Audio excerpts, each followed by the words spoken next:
I am going to be using lavender flowers for this recipe, and I'm going to use a half teaspoon. I got these on Amazon, by the way, if you're interested in buying them. I'll put a link at the bottom, but they're very nice. So I'm just going to put that into my coffee grinder and grind it. If you don't have a coffee grinder, you can do a mortar. You can put it in your blender, but we just don't want them whole, okay? So I don't want to turn them into a powder, but I don't want them whole either, okay? So this recipe is gonna be underneath the video with grams and cups, but I'm just gonna cream some butter and honey in this bowl. Now this has been softening, so it's softened butter, yeah? You can obviously use a beater if you want. We're gonna add an egg at room temperature. Mix that in well.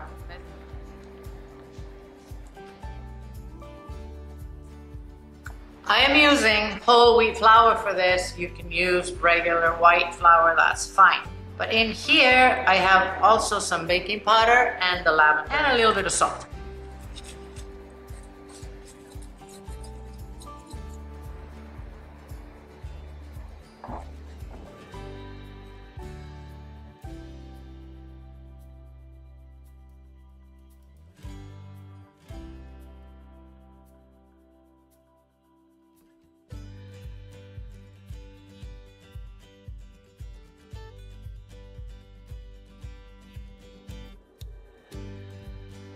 We are going to spoon our cookies onto a lined baking sheet.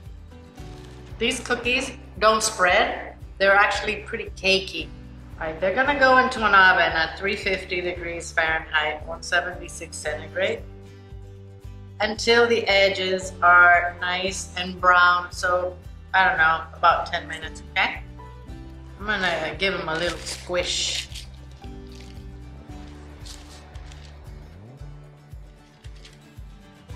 I'm gonna put the dough into the fridge while I'm baking them, okay? And only because my kitchen is really, really hot because it's spring here. So if your kitchen isn't really hot, you don't have to worry about it. All right, these cooked for about 12 minutes. The edges are very lightly brown. That's what we want. They are like, as I said, they're like cakey. So this is perfect. I'm gonna let them cool down completely and then we'll taste them, okay? This recipe is gonna give you about 24 cookies, depending on the size you make. These are finished, guys. They are delicious. As I told you, they are a little cakey. Oh, and they taste really, really nice. They aren't super sweet, and they have that hint of lavender. I don't know. I love these. Thanks for watching. I'm gonna see you soon.